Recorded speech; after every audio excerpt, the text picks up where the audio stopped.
So I'm going to start and give a brief account of Neruda's problematic relationship with Cuba and the Cubans. I think that's the right word, because he got to know quite a lot of the big Cuban writers, first of all, when he was Chilean consul in Spain, 1934 to 1936. He saw the brutality, the start of the Spanish Civil War, especially the murder of his great friend Federico Garcia Lorca in August 1936, which actually changed Neruda's poetry, life and poetry completely. A dramatic metamorphosis from inward-looking, anguished, self-obsessed poetry of the 20 poemas de amor, the 20 love poems, A Song of Despair, and Some of the Residents on Earth, to outward-looking poetry. The idea that he saw poetry as a weapon for social and political justice. And while he was in Spain in those 2 years, 1934-36, he met some of the great Cuban writers, Alejo Carpentier, Nicolás Guillén, Juan Marinello, and he often used to say in Spain, I want to, this is a translation, champola, they want this drink, this Cuban drink that does not have an English translation, but he was desperate to go to Cuba and try this native, indigenous Cuban drink. That's one of the things he most wanted to taste. His first actual visit to Cuba was 1942. He was with his mistress, Delia del Carril, who he'd met in Spain. Delia del Carril was an Argentinian painter, very talented, cultured painter, who became his second wife, not as some people think, before he visited Cuba in 1942. They actually married a year later in Mexico in 1943. But Delia del Carril was an extraordinary woman in Neruda's life. They lived about 20 years together. She was almost 20 years older than him, but she was his huge muse and influence. She was his political influence, because she was a communist long before he was, a convinced left-winger. She was a very talented painter of gigantic horses, which she continued to paint throughout her life. She lived to 105, by the way, and kept painting it till near the end. And she was very cultured. She knew Picasso before Neruda became a friend of Picasso. She studied with Fernand Léger in Paris, the great painter. She was also the most disorganized and absent-minded woman you could ever meet. She would serve soup with matchsticks in it. And when somebody around the table said, "You know, Delia, there are matchsticks in my soup," she'd say, "Oh, okay. Just fish them out, would you?" And she was a remarkable woman. And I later on, I'm going to read a poem that Neruda dedicated to her. So they arrived in March 1942 in Havana. They were greeted by some of the Cuban writers I mentioned earlier. Cuba, by the way, was under the dictatorship of Fulgencio Batista. And interestingly, it didn't seem to matter to Neruda, he hadn't quite joined the Communist Party yet. He joined a year later in 1943. He loved the nightlife. He loved the uproarious social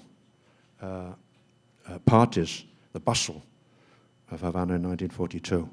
Couldn't resist it, in fact. He couldn't resist the poets. He couldn't resist the cultural activities. He couldn't resist the beaches.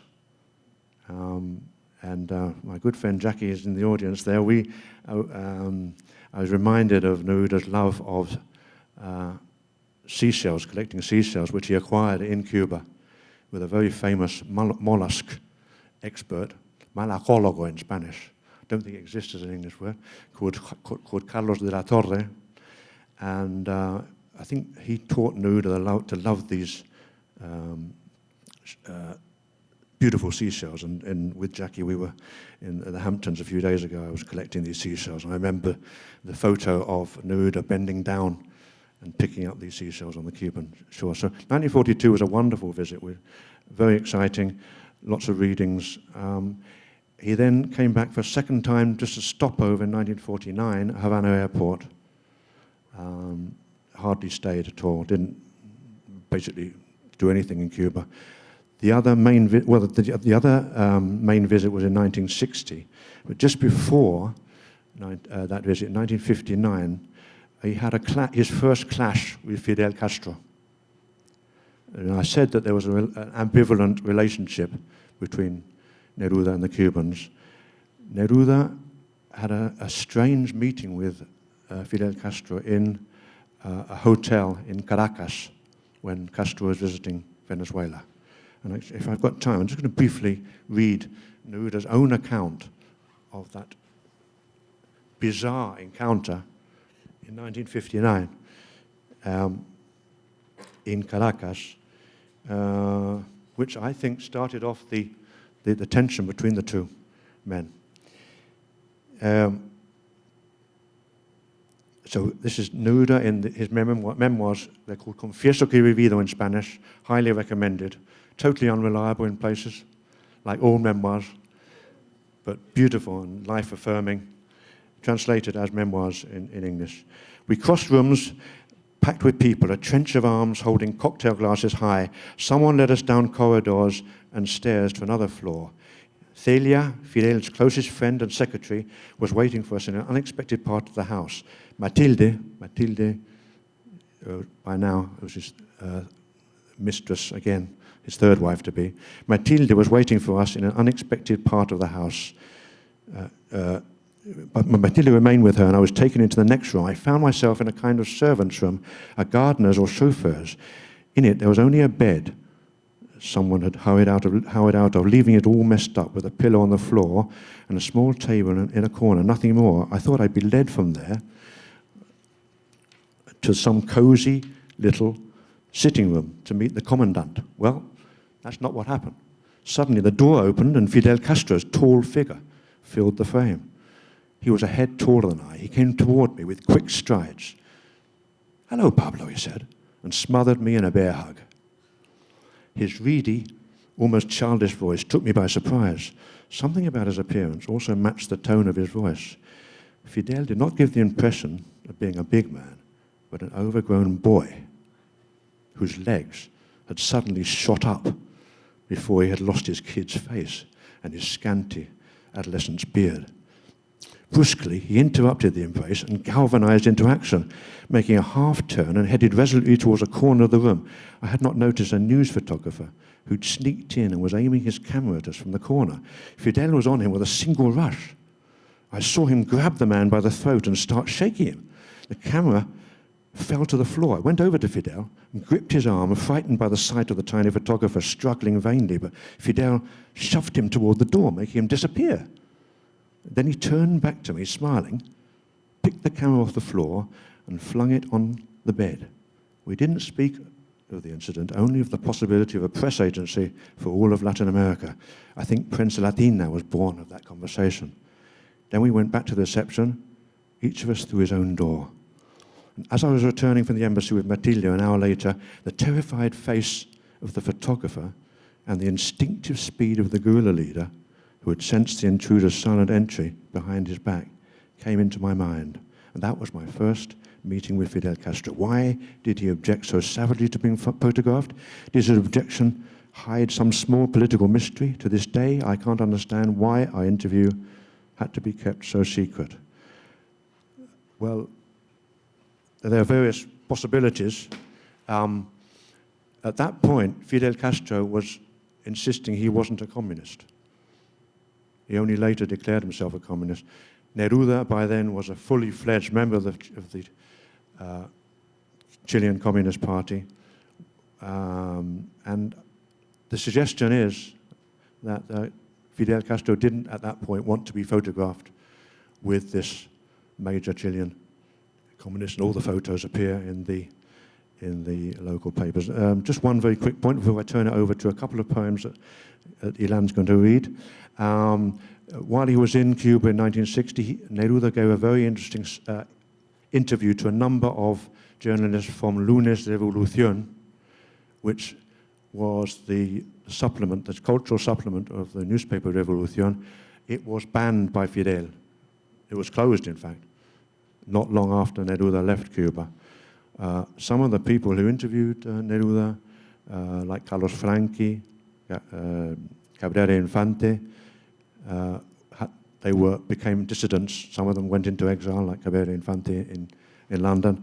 But he said some very interesting things during that interview, which I have with me, actually, the text. He said he talked against literary schools. He talked against dogma. So already in 1960, Neruda was talking against the dogma of literary theory, of literary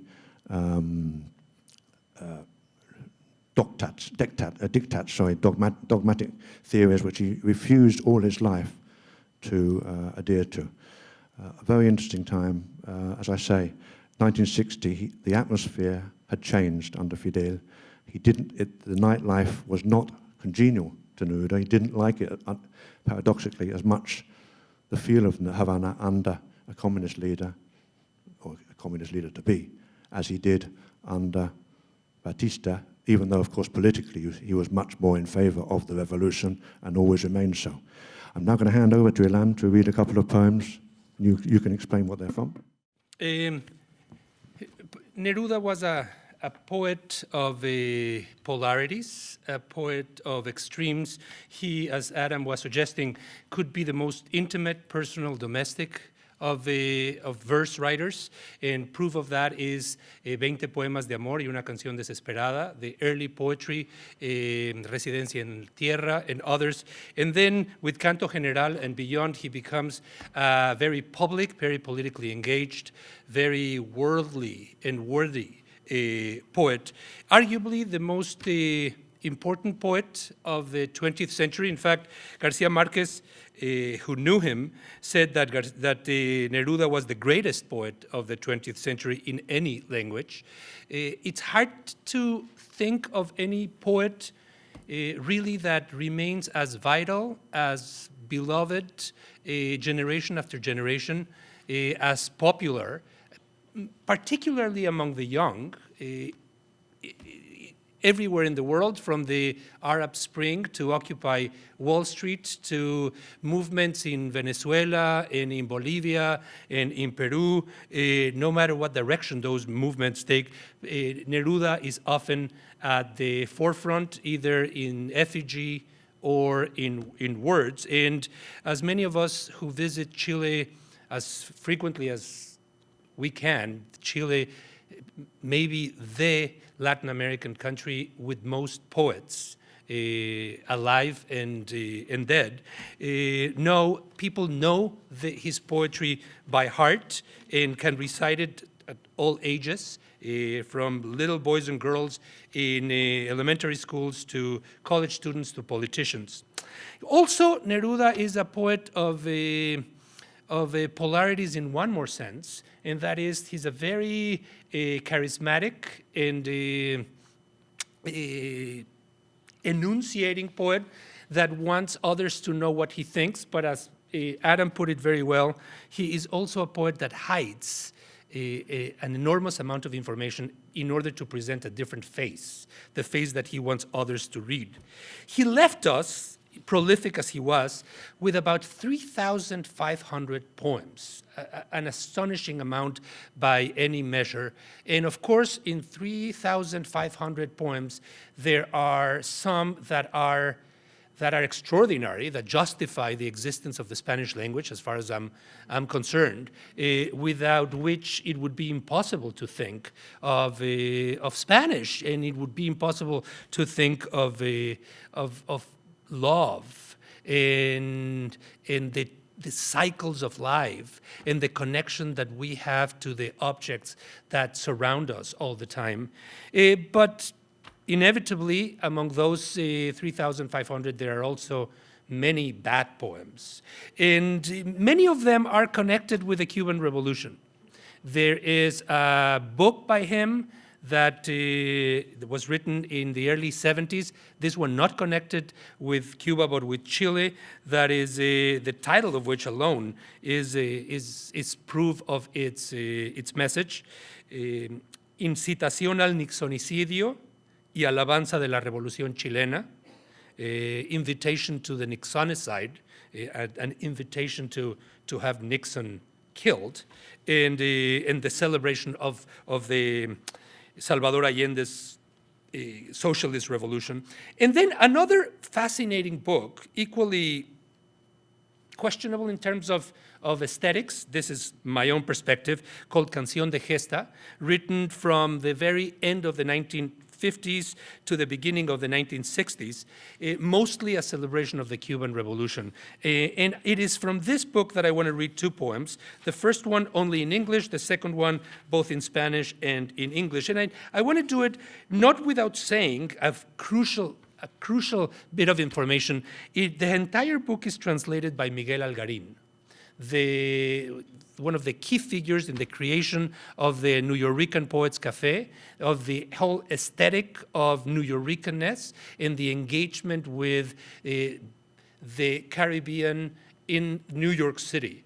This year celebrates the 50th anniversary of Neruda and the Penn Congress in 1966, and just this year also is an important one for me because I spent some time with Miguel and was able to talk about some of these translations that he did.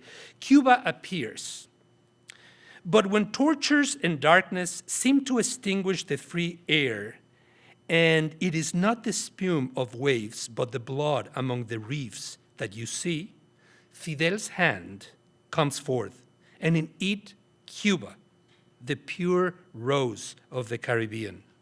And so history teaches with her light that man can change that which exists, and if he takes purity into battle, in his honor blooms a noble spring. Behind is left the tyrant's night, his cruelty and his insensitive eyes, the gold snatched by his claws, his mercenaries, his cannibal judges, his high monuments sustained by torment, dishonor, and crime. Everything falls in the dust of the dead when the people set their violins and looking forward, interrupt and sing. Interrupt the hatred of shadows and watchdogs, sing and wake the stars with their song, and pierce the darkness with guns. And so Fidel comes forth, cutting shadows so that the jasmine tree could dawn. This other poem is called No me lo pidan. Piden algunos que este asunto humano con nombres, apellidos y lamentos no lo trate en las hojas de mis libros, no le dé la escritura de mis versos. Dicen que aquí murió la poesía, dicen algunos que no debo hacerlo. La verdad es que siento no agradarles. Los saludo y les saco mi sombrero y los dejo viajando en el Parnaso como ratas alegres en el queso. Yo pertenezco a otra categoría y solo un hombre soy de carne y hueso, porque por eso sí apelean a mi hermano, con lo que tengo en la mano lo defiendo, y cada una de mis líneas lleva un peligro de pólvora o de hierro que caerá sobre los inhumanos, sobre los crueles, sobre los soberbios. Pero el castigo de mi paz furiosa no amenaza a los pobres ni a los buenos. Con mi lámpara busco a los que caen, alivio sus heridas y las cierro. Y estos son los oficios del poeta, del aviador y del picapedrero. Debemos hacer algo en esta tierra porque en este planeta nos parieron y hay que arreglar las cosas de los hombres, porque no somos pájaros ni perros. O bien, si cuando ataco lo que odio, o cuando canto a todos los que quiero, Las esperanzas de mi manifiesto yo sigo en las tablas de mi ley, acumulando estrellas y armamentos, y en el duro deber americano no me importa una rosa más o menos. Tengo un pacto de amor con la hermosura, tengo un pacto de sangre con mi pueblo. Do not ask me. Some people ask me that human affairs with names, surnames, and laments not be dealt with in the pages of my books, not to give them space in my verses. They say poetry died here. Some say I should not do it. The truth is, I do not want to please them. I greet them, I tip my hat to them, and I leave them voyaging in Parnassus like happy rats in cheese. I belong to another category. I am not a man of flesh and bones. Therefore, if they beat my brother, I defend him with what I have in hand, and each one of my lines carries the thread of gunpowder or steel that will fall over the inhuman, over the cruel, and over the arrogant. But the punishment of my furious peace menaces neither the poor nor the good. With my lamp, I search for those who fall. I soothe and close their wounds. These are the chores of the poet, of the aviator, of the stonecutter. We should do something on this earth because we were born on this planet, and we must arrange man's society because we are neither birds nor dogs. And so, if when I attack what I hate, or when I sing to those I love, poetry wants to abandon the hopes of my manifesto, I'll follow the letter of my law, accumulating stars and armaments in my steadfast duty to America. One more rose does not matter. I have a pact with love and beauty. I have a pact of blood with my people. Thank you, Ilan. That was from this book, Canción de Gesta, published in 1960, first of all, translated, as Ilan said, by Miguel Algarín as Song of Protest. I think there's time for me to read an important poem from this collection, because this book, which is a hymn to the Cuban Revolution, was not republished in Cuba until 2010. 40 years. In fact, Hernán Loyola claims it was never republished. In fact, the great Neruda scholar, Loyola, for once, is wrong. Just for once, I permit myself to criticize him that he's wrong. It has been republished in 2010, and actually it leaves out a vital section of it. So I'm just going to very quickly read to Fidel Castro.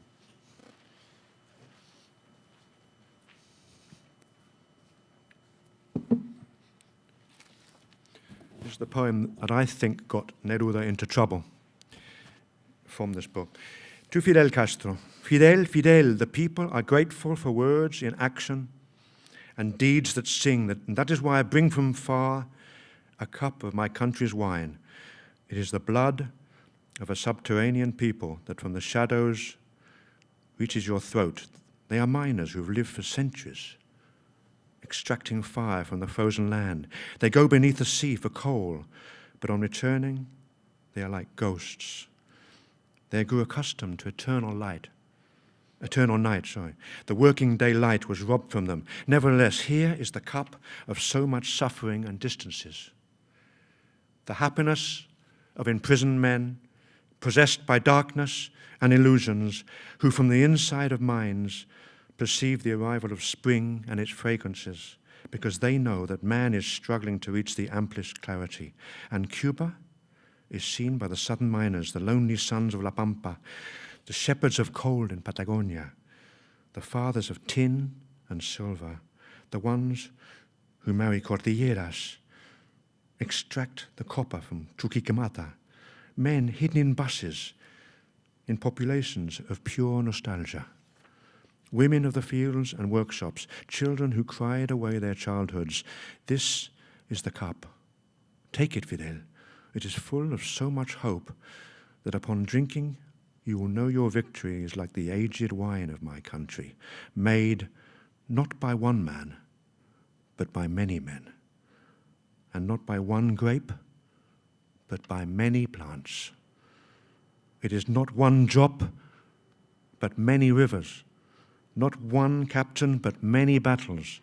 And they support you because you represent the collective honor of our long struggle. And if Cuba were to fall, we would all fall, and we would come to lift her. And if she blooms with all her flowers, she will flourish with her own nectar.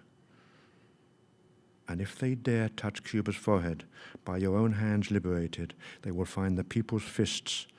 We will take out our buried weapons. Blood and pride will come to rescue, to defend our beloved Cuba.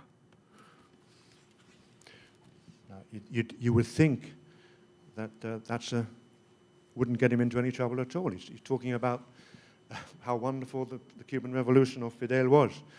But actually, there's a line in there, I don't know whether you spotted it, which apparently didn't go down well with Fidel. The idea that the revolution is made by many people, like a bottle of wine, not by one person, not by one leader. And I think this was the beginning of Neruda's disappointment and disillusionment with the cult of personality. He saw it in China. He saw the statues of Mao.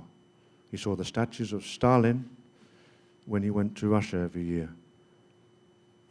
And he began to wonder whether that was what should be happening, what life should be about.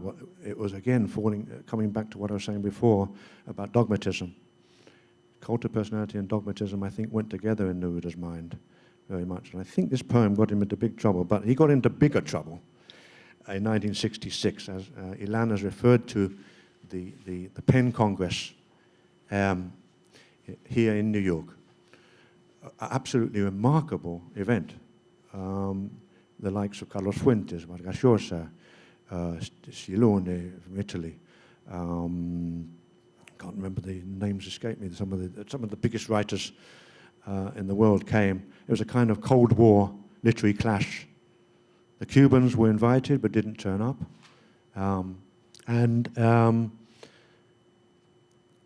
Neruda got into trouble. He was asked at one point, what do you feel about the Soviet writers being imprisoned? And he said, I thought the Cold War was over. You know, he refused to condemn the Moscow for their treatment of writers, openly anyway. But I know actually, and in my book, which is out there, I did talk to people in Moscow in my various trips there, and friends of Neruda said he condemned horrendously, very loudly, and the horrendous treatment of Joseph Brodsky, the great Soviet Russian poet who came to live in exile, of course, here in the United States. In private, Neruda condemned the Soviet treatment of writers, but he didn't feel he could do it in public. I think he felt that would give ammunition to the enemies, and he also had an emotional attachment to the left, which went on much longer, it has to be said, than for many other writers. That 1966 Congress, Neruda's attendance at it, followed by a breakfast he had, or when he, on his way back to Chile, he stopped off and had breakfast with President Belaúnde Terry. Those two events provoked a letter by the Cuban writers called the Carta a los Cubanos in 1966. They published it openly, and it got international attention, especially around Latin America, condemning Neruda as a traitor to the left. Neruda, who had written this whole book dedicated to Cuba, just felt totally appalled by the treatment, by being called a traitor to the left by one of the staunchest defenders of the left and staunchest defenders of the Cuban Revolution, if not personally a great friend of Fidel for reasons I've explained some of them. He never returned to Cuba. He was invited many times. They kept trying to say, sorry, Pablo, sorry, we made a big mistake. I was very lucky, I've been very lucky to go to Cuba several times. I have interviewed and spoken to many of the people who signed that letter against Neruda. People like Roberto Fernández Retamar, who now runs Casa de Américas, the great literary house publishing house in Havana. I spoke to Ambrosio Fornet. In fact, I will quote very briefly from an interview I did when I asked Ambrosio Fornet, one of the signatories to this letter, why they signed, why could they write against their one of the greatest poets in Latin America, one of the greatest supporters of the Cuban Revolution. He said, Ambrosio Fornet told me, it was such a curious affair because all who took part in that letter were unconditional admirers of Neruda. But at that time, there was a conflict between the Cuban and Chilean communist parties. When Neruda sat down for breakfast with President Belaúnde Terry in Lima after the Pen Club meeting in New York, we thought, how could our great communist hero, Neruda, do such a thing? So I asked him, Fornet, was it a mixture of his attendance at the Pen Club here in New York or the meeting with President Belaúnde Terry in Lima? And he said, a mixture of the two things. Suddenly, Neruda was no longer Neruda for us, Fornet said. But in a way, he was a victim of the political tensions between the two parties. I tried to get a lot of people I talked to tell me who ordered the letter against Neruda. No one would tell me. I think it must be from the highest authority, I presume. But Fornet said it was very hard for some of the older writers, Marinello, Guillén, who were friends of Neruda. And as I say, Canción de Gesta, this song of protest, was not published again for 40 years. Neruda didn't actually want it published in subsequent editions of the completed works, his completed work. In the early 1960s, Losada was his publisher in Argentina. Argentina actually feared a military coup then, quite rightly, of course, because it came, and they were worried that they would be closed down if they decided to go ahead. So Neruda didn't want it published. It was published later on, but without a final section called Juicio Final, Last Judgment, which was a really vicious attack in poetry on some of the people who'd signed that letter against him, especially Retamar. It just had the title, Juicio Final, Final Judgment, but nothing else, no text. And when the Cubans republished the book in 2010, they left out that poem, that section completely. It was in Chile, it was published in its entirety with the really rancorous, bitter attacks on Retamar and Nicolas Guillén and the other people who signed the letter. That was published in Chile after Neruda's death in 1973. So, do you want another poem from Ilan? Yeah. So a lot of what Adam has been talking about, I think, is an invitation to think on what makes us Latin Americans, to what degree there is such a thing as a Latin American identity, and what are the tensions that exist among us, countries from one country to another, Cuba and Chile in this case, and what are the celebrations that we might have in connection with the United States. So I wanted to close this part of the event by bringing the United States here. It was in 1966 that Neruda came, having been forbidden to come to the United States, when Arthur Miller finally, having written a letter to the president, managed to open an invitation through pen for him to come. He read at the 92nd Street Y, among other places. He was a very popular figure in New York City. Neruda was in love with the United States, not in love with its politics. And I want to showcase that passion that he has for the United States in one poem that is arguably one of the most famous, the Ode to Walt Whitman, where he celebrates the openness, the plurality, the multiplicity of this country through the largeness of this magisterial and magnanimous poet, Whitman, the bard, as he refers to him. He is not the only Latin American by any means to have a debt to Walt Whitman. Rubén Darío also wrote to Walt Whitman, and most other poets that have a populist line or aesthetic approach similarly feel very attracted to the author of Leaves of Grass. Oda a Walt Whitman. Yo no recuerdo a qué edad ni dónde, si en el gran sur mojado o en la costa temible, bajo el breve grito de las gaviotas, toqué una mano y era la mano de Walt Whitman. Pisé la tierra con los pies desnudos, anduve sobre el pasto, sobre el firme rocío de Walt Whitman. Durante mi juventud toda me acompañó esa mano, ese rocío, su firmeza de pino patriarca, su extensión de pradera y su misión de paz circulatoria. Sin desdeñar los dones de la tierra, la copiosa curva del capitel, ni la inicial purpúrea de la sabiduría, tú me enseñaste a ser americano. Levantaste mis ojos a los libros, hacia el tesoro de los cereales. Ancho en la claridad de las llanuras, me hiciste ver el alto monte tutelar. Del eco subterráneo, para mí recogiste todo lo que nacía cosechaste, galopando en la alfalfa, cortando para mí las amapolas, visitando los ríos, acudiendo en la tarde a las cocinas. Pero no solo tierra sacó a la luz tu pala, desenterraste al hombre, y el esclavo humillado contigo, balanceando la negra dignidad de la estatura, caminó conquistando la alegría. Al fogonero abajo, en la caldera, mandaste un canastillo de frutillas.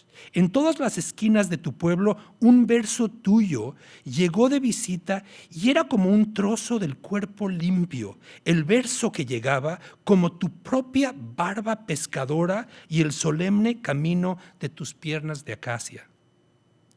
Pasó entre los soldados tu silueta de bardo, de enfermero, de cuidador nocturno, que conoce el sonido de la respiración en la agonía y espera con la aurora el silencioso regreso de la vida.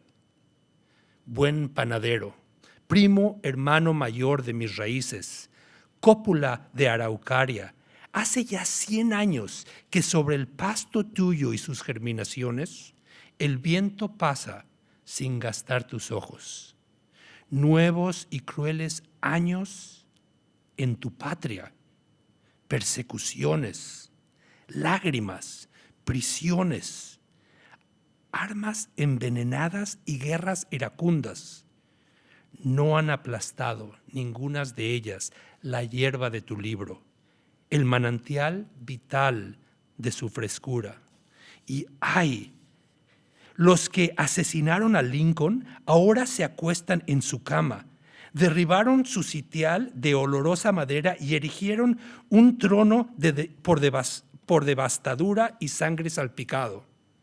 Pero canta en las estaciones suburbanas tu voz, en los desembarcaderos vespertinos chapotea como un agua oscura tu palabra, tu pueblo, blanco y negro, pueblo de pobres, pueblo simple como todos los pueblos.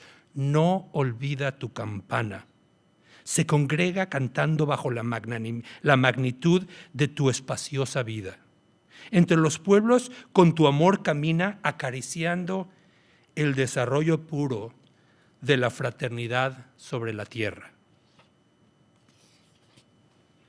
I don't remember at what age or where, in the great wet south or in the fearsome coast, under the brief scream of seagulls, I touched a hand, and it was Walt Whitman's hand. I stepped on soil with bare feet. I walked on grass, on Walt Whitman's firm dew. During my whole youth, that hand accompanied me. Its dew, the firmness of its patriarchal pine, its broadness of prairies, its mission of circulatory peace. Without rejecting the earth's gifts, the spire's copious curve, or the initial purple wisdom, you taught me how to be an American. You lifted my eyes to books, toward the treasure of grain. Wide, in the clarity of plains, you made me see the soaring, tutelary mountain. From the suburban echo, you collected everything for me. Everything born you harvested, galloping in the alfalfa, gathering poppies for me, visiting rivers, appearing in kitchens in the afternoon. Not only did your shovel bring earth to light, you unearthed man and the humiliated slave, maligned like you, balancing the black dignity of his hide, walking in the conquest of happiness. To the stroker, in the engine room below, you sent a little basket filled with fruit. To all corners of the land, your verse traveled for a visit. It was like a piece of clean body, your migrating verse, like your own fisherman's beard or the solemn road of your acacia legs. Your barred silhouette passed among the soldiers, the nurse, the night watchman, who knows the sound of agony's dying breath and waits with daybreak for the quiet return of life. Good baker, my older cousin of the same lineage, cupola of Araucaria pine, it's 100 years already since wind blew over your grass without diminishing your eyes. New and cruel years in your homeland, persecutions, tears, prison, poisoned weapons, and furious wars haven't smashed the grass of your book, the vital well of your freshness. And those who killed Lincoln, now lie in his bed. They brought down his seat of honor, made of fragrant wood, instead raising a throne sprinkled with misbegotten blood. But your voice sings in the suburban stations. Your word dabbles in the afternoon ports like dark water. Your people, black and white, in poverty, your people, like all people, won't forget your bell.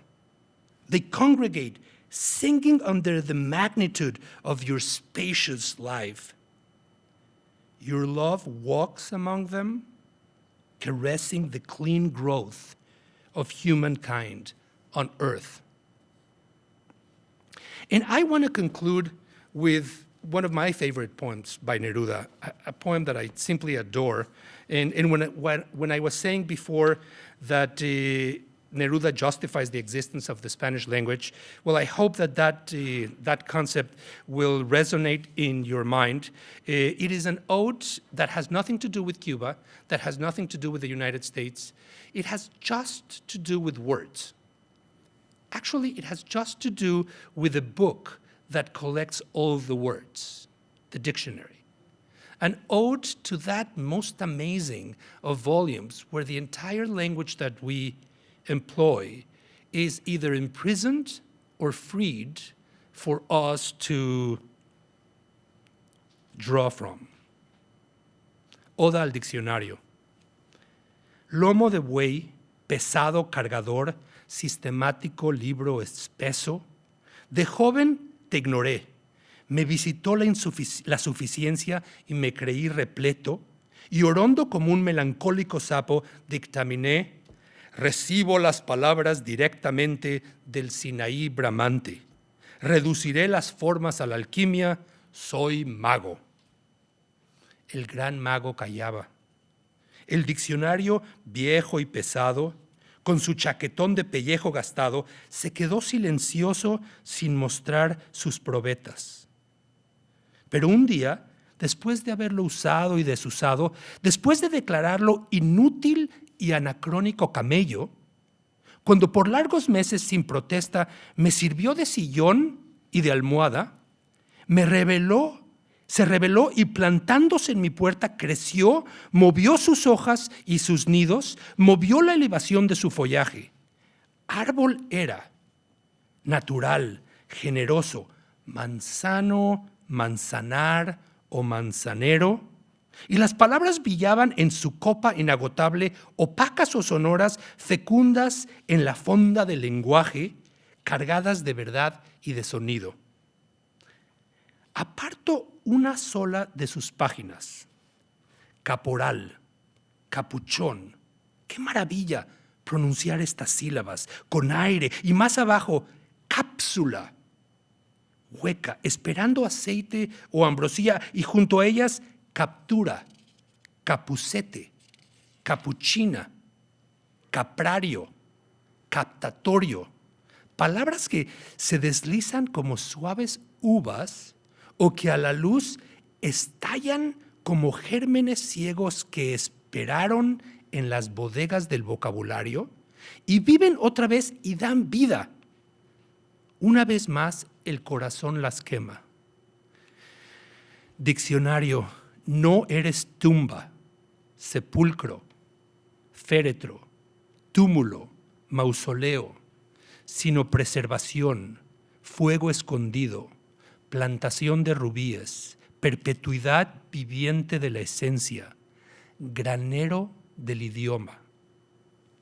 Y es hermoso recoger en tus filas la palabra de la estirpe, la severa y olvidada sentencia, hija de España, endurecida como reja de arado, fija en su límite de anticuada herramienta, preservada con su hermosura exacta y su dureza de medalla. O la otra palabra que ahí vimos perdida entre renglones y que de pronto se hizo sabrosa y lisa en nuestra boca, como una almendra o tierna como un higo. Diccionario, una mano de tus 1000 manos, una de tus 1000 esmeraldas, una sola gota de tus vertientes virginales, un grano de tus magnánimos graneros, justo a mis labios conduce, al hilo de mi pluma, a mi tintero. De tu espesa y sonora profundidad de selva, dame cuando más lo necesite un solo trino, el lujo de una abeja, un fragmento caído de tu antigua madera perfumada por una eternidad de jazmineros, una sílaba, un temblor, un sonido, una semilla. De tierra soy y con palabra canto. Back like an ox, beast of burden, systematic dense book. Young, I ignored you. I was visited by smugness, and I thought myself complete and plump like a melancholy toad, and I proclaimed, I receive words directly from the roaring Mount Sinai. I shall reduce forms into alchemy. I am a magus. The great magus said nothing. The dictionary, old and heavy, with its scruffy leather jacket, was silent, its test tubes undisplayed. But one day, after having used it and perused it, after declaring it a useless and anachronistic camel, when for long months without protest it served as an armchair and a pillow, it rebelled and planted itself on my doorstep. It explained, shook its leaves and nests, it moved the elevation of its foliage. It was a tree, neutral, generous, apple tree, apple orchard, or apple blossom, and the words shining in the inexhaustible cup, opaque or sonorous, fertile in the lodging of language, charged with truth and sound. I turned to a single one of its pages, cape, cartridge. How wonderful to pronounce these syllables with air, and further on, capsule, hollow, awaiting oil or ambrosia. And near them, capitulate, capture, capuchin, carousel, Carpathian, words as slippery as smooth grapes or exploding in delight like blind seeds awaiting the storehouse of vocabulary, alive again and given life. Once again, the heart is burning them. Dictionary, you are not tomb, sepulcher, coffin, tumulus, mausoleum, but preservation, hidden fire, plantation of rubies, living eternity of essence, granary of language. And it is wonderful to harvest in your fields a lineage of words, the severe and forgotten sentence, daughter of Spain, hardened like a plow blade, fixed in its limits of antiquated tool, preserved in its exact beauty and the immutability of a medallion. Or another word we find hiding between lines that suddenly seems as delicious and smooth in our mouth as an almond, or as tender as a fig. Dictionary, let no one of your 1,000 hands, or at least one of your 1,000 emeralds, a single drop of your virginal springs, one grain of your magnanimous granaries fall at the right moment on my lips, the thread of my pen into my inkwell. From the dense and sonorous depths of your jungle, give me, when I need it, a single birdsong, the luxury of a bee, the fallen fragment of your ancient wood, perfumed by an eternity of jasmine. One syllable, one tremor, one sound, one seed. I am made of earth, and with words I sing. Thank you, Ilan.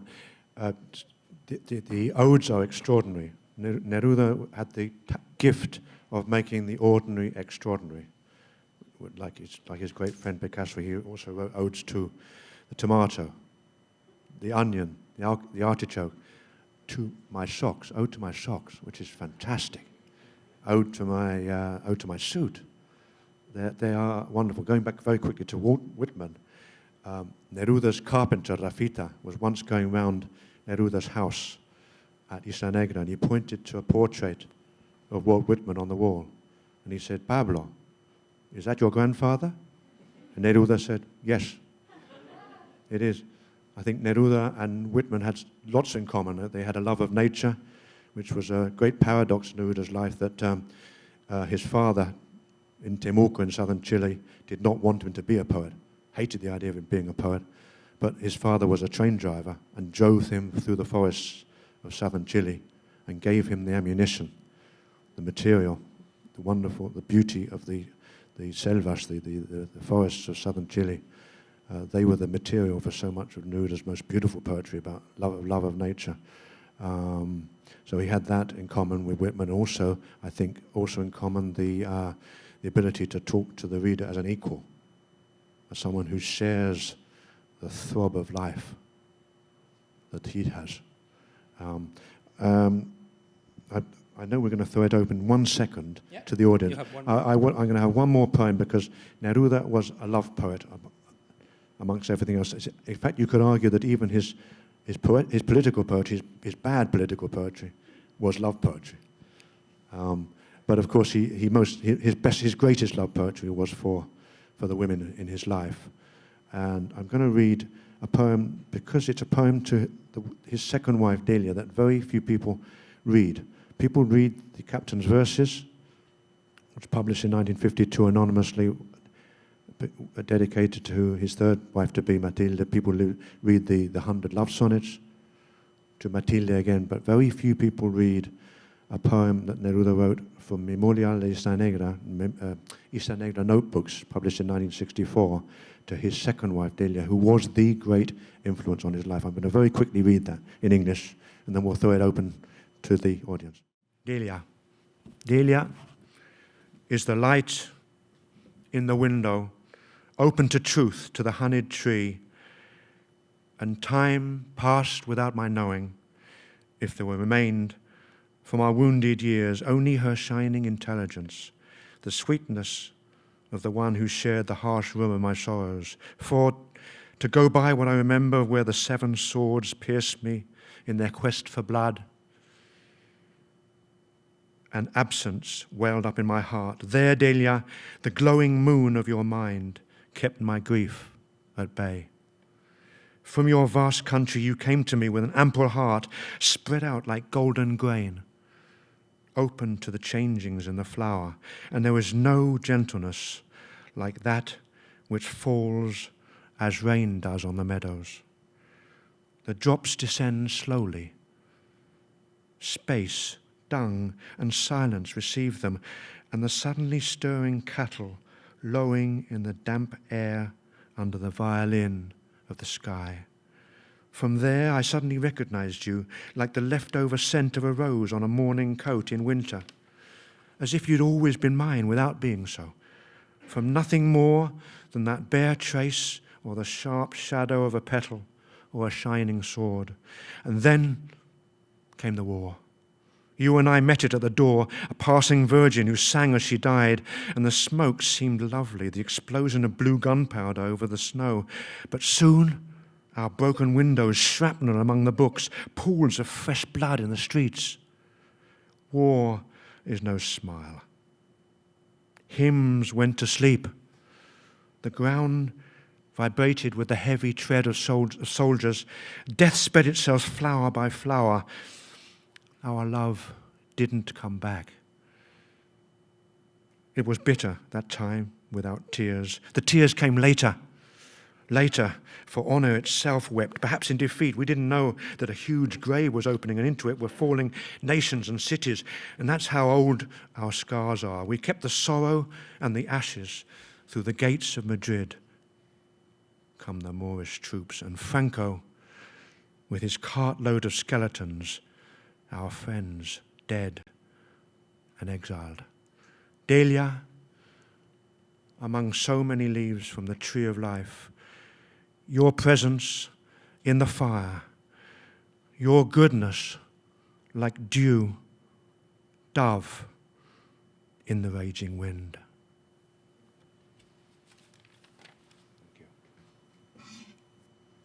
There's a wonderful moment let's open it to the audience, Adam. Yeah, sure. There's a wonderful moment always in a Neruda poem where, having spent a number of lines addressing a particular topic in a descriptive way, he suddenly switches and talks directly to Whitman, or talks directly to the dictionary, or talks directly to Delia. But mostly he talks directly to the reader. And that, I think, is where the hook or the engagement that he has with audiences is so effective. After all, we're always being invited in to his lasting poetry. So this is a moment where we would like to bring the audience in if there are reflections, comments, ideas connected with Neruda in Cuba, or Neruda's life, or Neruda's poetry. I have one more element while maybe people get inspired or not. There is, in an evening like this, it is inevitable to be going back and forth from Spanish into English, and from different Spanishes. Neruda, when he read his poetry, he read it very slowly, almost painfully slow, and hypnotic, very nasal. And one has the sense that reading is grounding you, with obviously his Chilean accent. Every time one of us reads it, is it with a Mexican accent or an Argentine or a Venezuelan accent? But the going back and forth from English, I think, is an opportunity for me to reflect on an aspect of Neruda that is, I think, important. The fact that he himself was a translator, and as such, he was very attuned to something that many of us audiences, particularly minorities in countries like the United States, have all the time, which is the fact that one goes back and forth between languages, or between cultures, or between levels of consciousness. Having translated Shakespeare as he did, and others from the Russian or from the English, sometimes from languages he mastered and sometimes not. he was very attuned to that degree of being connected with the words and the various echoes and multiple explosions that those words might provoke. Anybody who would like to? No? Yes, please. Hi. It seems from what you were saying that Neruda had almost like an intellectual attachment to his Marxist ideas that were sort of in conflict with his experience. And correct me if you think I'm wrong, but that his experience of the Cuban Revolution, he didn't really like what was going on in Cuba on an experiential level, but intellectually he wanted to. Like he liked the nightlife that was during Batista's era and so forth. He really seemed to enjoy the United States, although intellectually he didn't. But somehow there was a part of him that did like it. So it seemed like a conflict there. Well, for the United States, he loved it intellectually in the sense that he loved the poets, Walt Whitman and others. He also, I was lucky enough to interview Arthur Miller for my book, the man who got Neruda into the United States through the communist blacklist. And he said Neruda absolutely adored being here in New York, visiting the bookshops and the seashell shops, but on the Marxism, I don't think he never called himself an intellectual. That was the last word he would use. He thought of himself as an emotional link. If you read a poem, a very beautiful little poem from Canto General, the 1950 book, that was first published in 2 clandestine editions in Mexico and Chile. There's a poem called A mi partido, to my party, and that tells you really why he joined the Communist Party, and it was out of brotherhood, out of love of fellow man. That's how he saw it. Of course, when he became a political figure, he felt obliged to follow the line. He shouldn't, I mean, of course, he should have condemned a number of events, and he did in private. For instance, 1956, the book Canción de Gesta, the Song of Protest, some critics have seen that as the first sign that he's breaking away from the attachment to the Kremlin.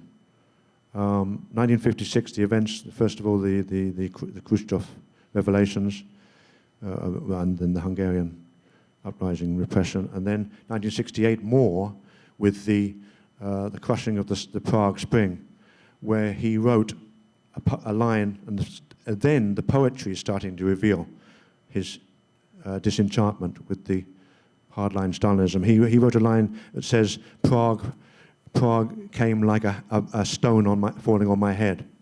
So emotionally, he was in turmoil. He was definitely in turmoil. Strategically, he had to stay in line. Intellectually, I don't think it was an intellectual thing. And in Cuba, as you say, and as I said, he didn't get on with the atmosphere in Havana, but he was a supporter of the revolution. And I would add to that, it's a very acute question, an important one, the one that you asked. There's always very discomforting, at least from my perspective, when a poet becomes a spokesperson for ideas that are his, but what parties or institutions or corporations now turn into messages and use that poet as a kind of conduit or a spokesperson.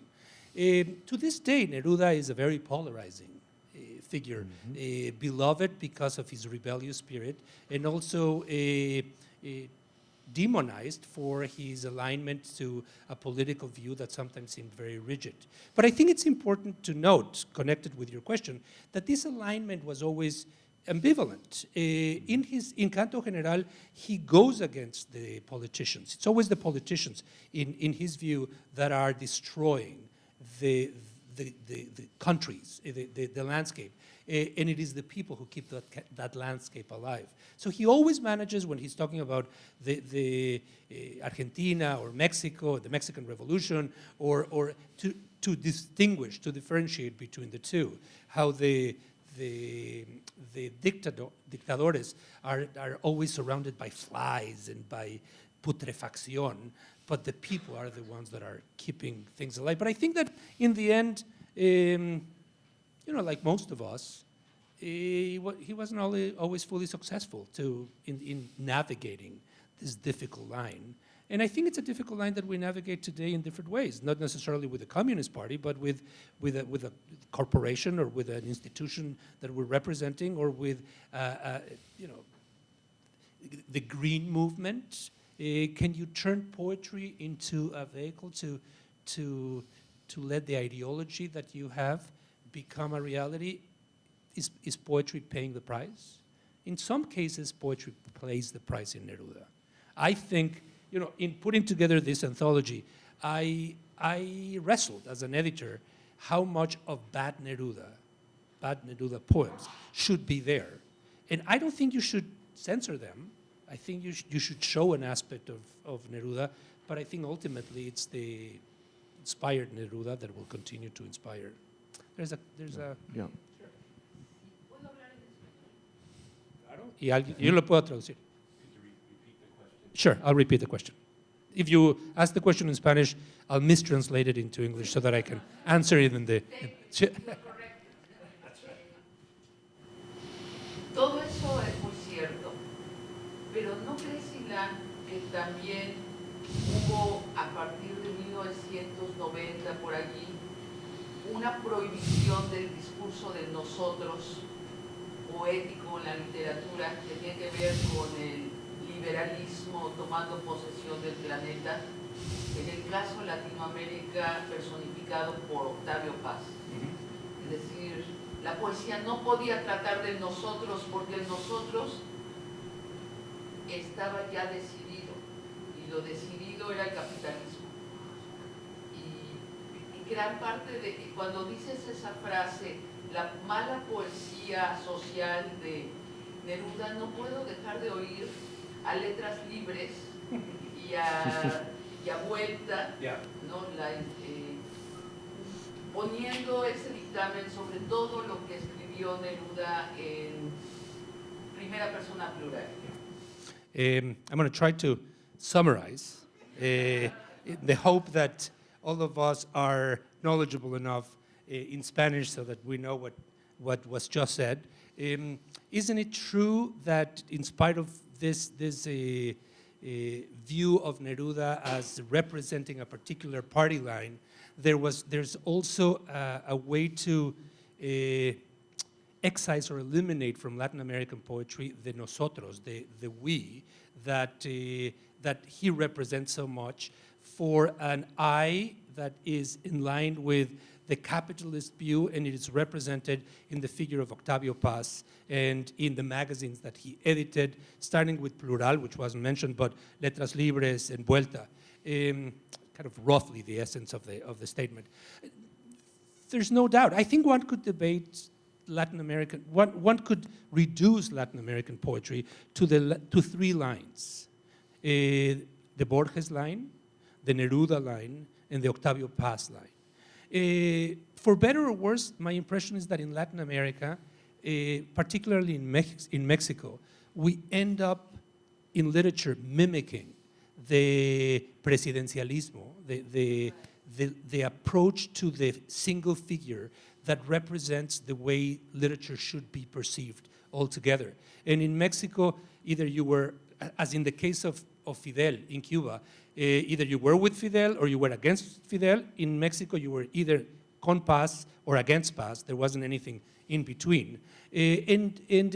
While Borges and Neruda did not necessarily take that approach, in each country, Argentina and Chile, behaves differently, there is no doubt that there was also this fervor around each of these figures that almost tended to turn their friends and followers as pupils and as soldiers in a certain army of poetry.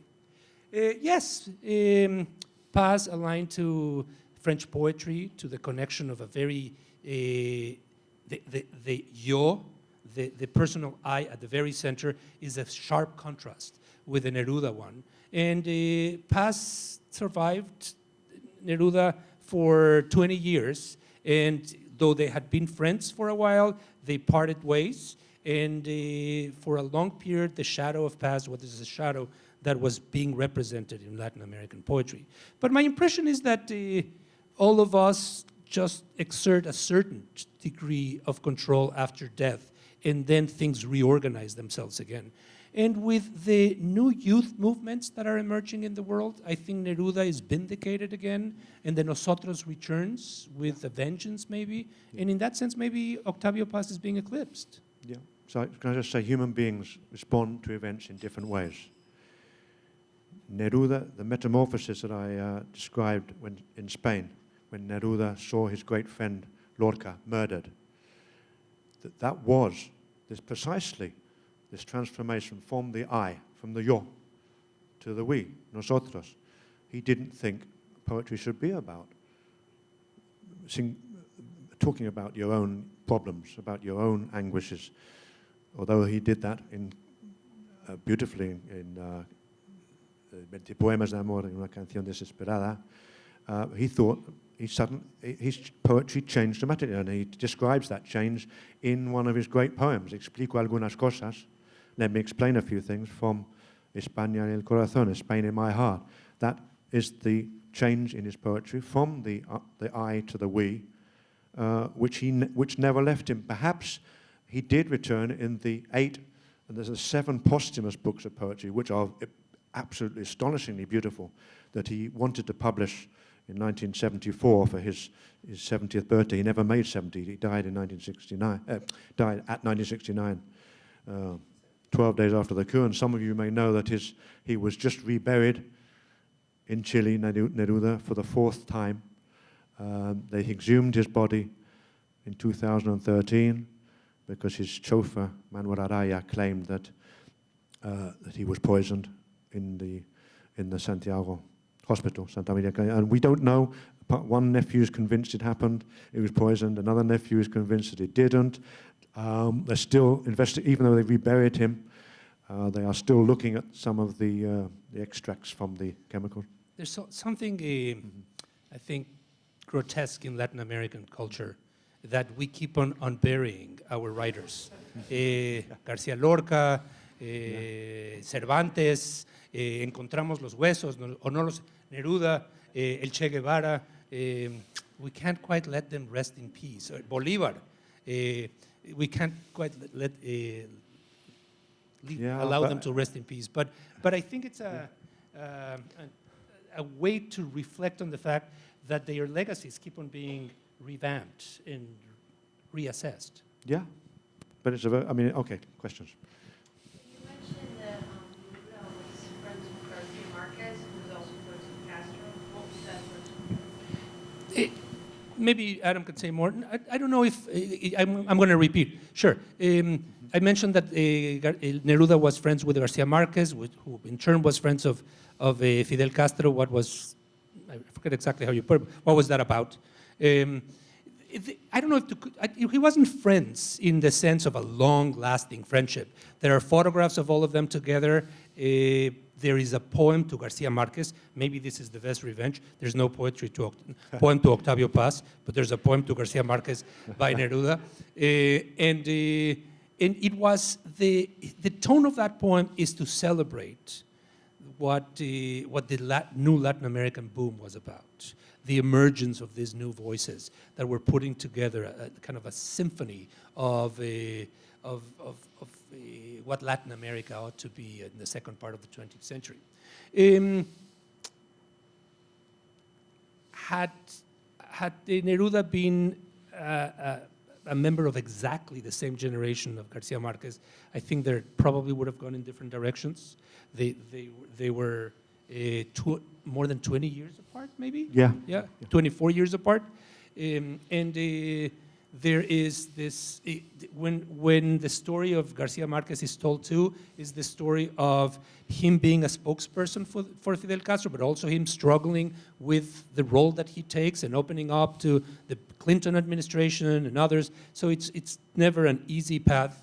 It's not a strong friendship. Certainly the friendship between Castro and Garcia Marquez is no doubt a solid and Garcia Marquez and Neruda were not close friends, right? Definitely. But Garcia Marquez wrote a charming short story dedicated to Neruda, based on a fleeting visit Neruda made to Barcelona, where Garcia Marquez was living at the time. Hilarious, talking about Neruda's eating habits, wearing a bib.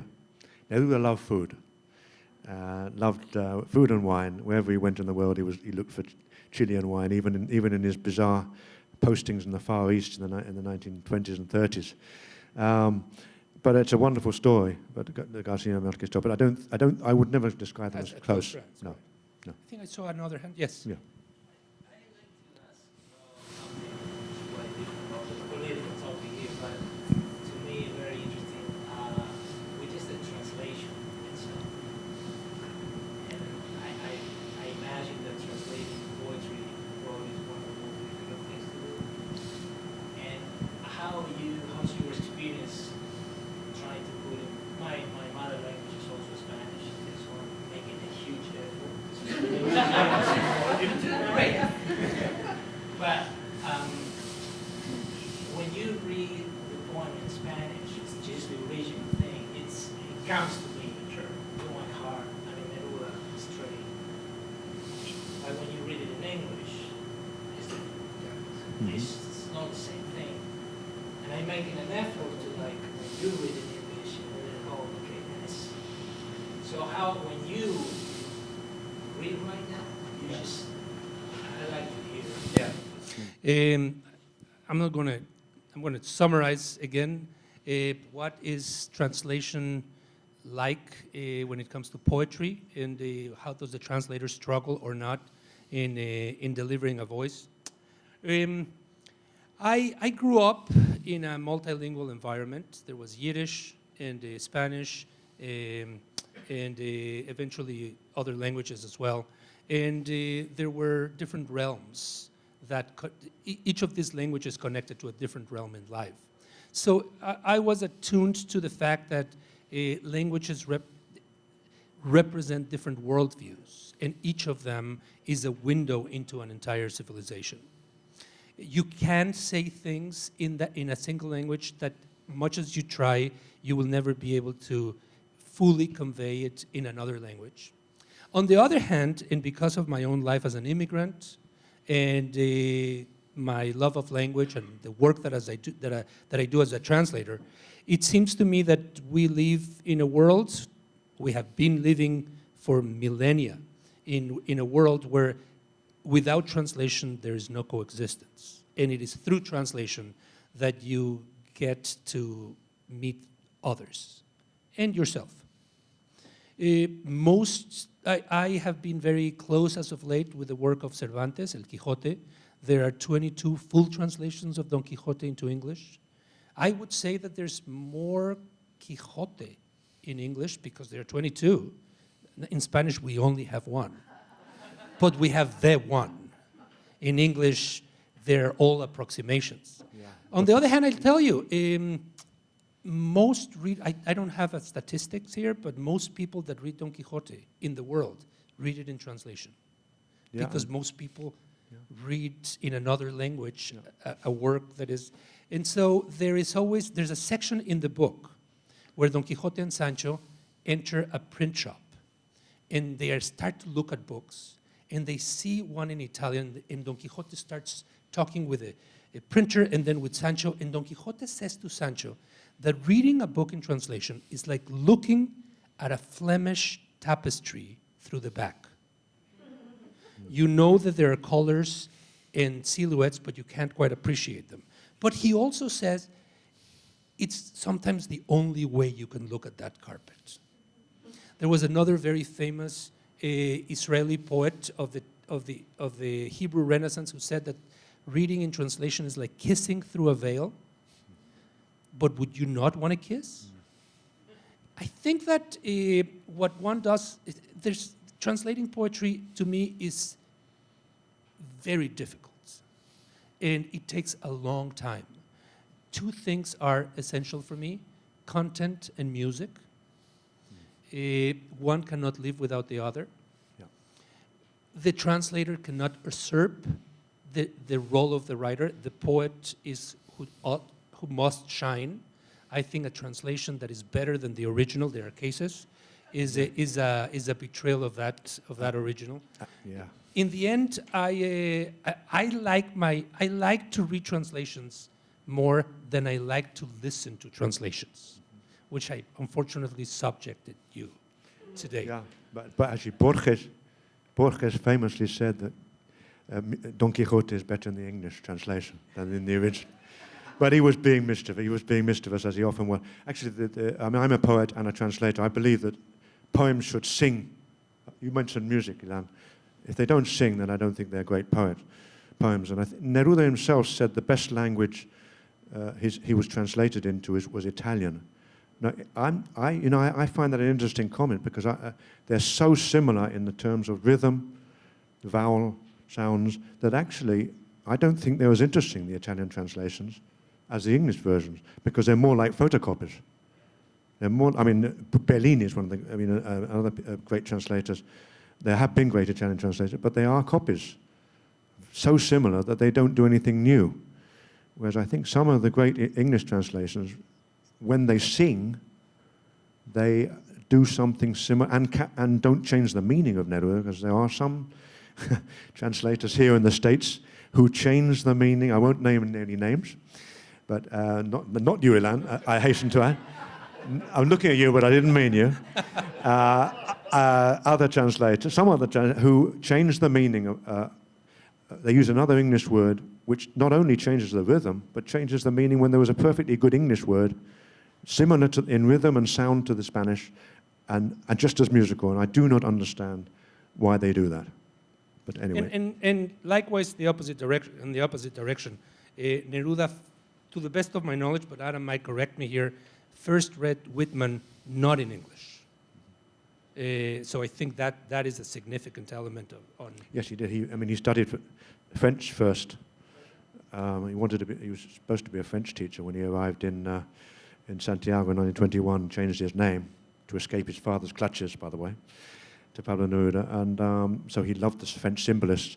And I was told that when he was the Chilean ambassador in Paris in 1971, he had a meeting with President Pompidou, to discuss the Chilean foreign debt, and they spent 2 hours discussing Baudelaire, and nothing else, only poetry. And just at the end, they suddenly said, "Hang on a minute, we're supposed to have been talking about the debt," and he said, "They left it for another day." We have time for one more question, if there is such, but no, not necessarily. All right.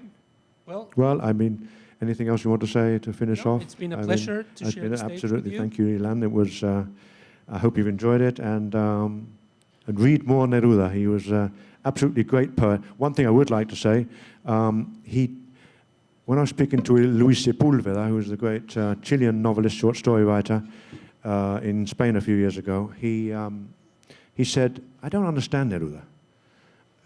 How can a great poet write a obscure hermetic book like Residente en la Tierra, and then an epic book like Canto General, and then the elementary odes, which are sort of deceptively simple because they aren't that simple?" He said, "How can a great poet do that?" And I said to him, "That is the most ridiculous criticism of a great poet I've ever heard, that the fact that they change tones when each book of poetry. That's precisely what Neruda was trying to do.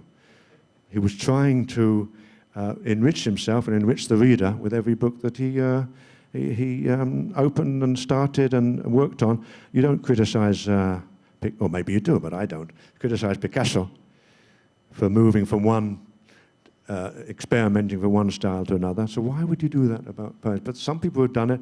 The great answer to that, the supposed unevenness of Neruda's poetry was given by his younger Chilean compatriot, Nicanor Parra, who said, "The Andes are also uneven." Beautiful way to end. Thank you very much.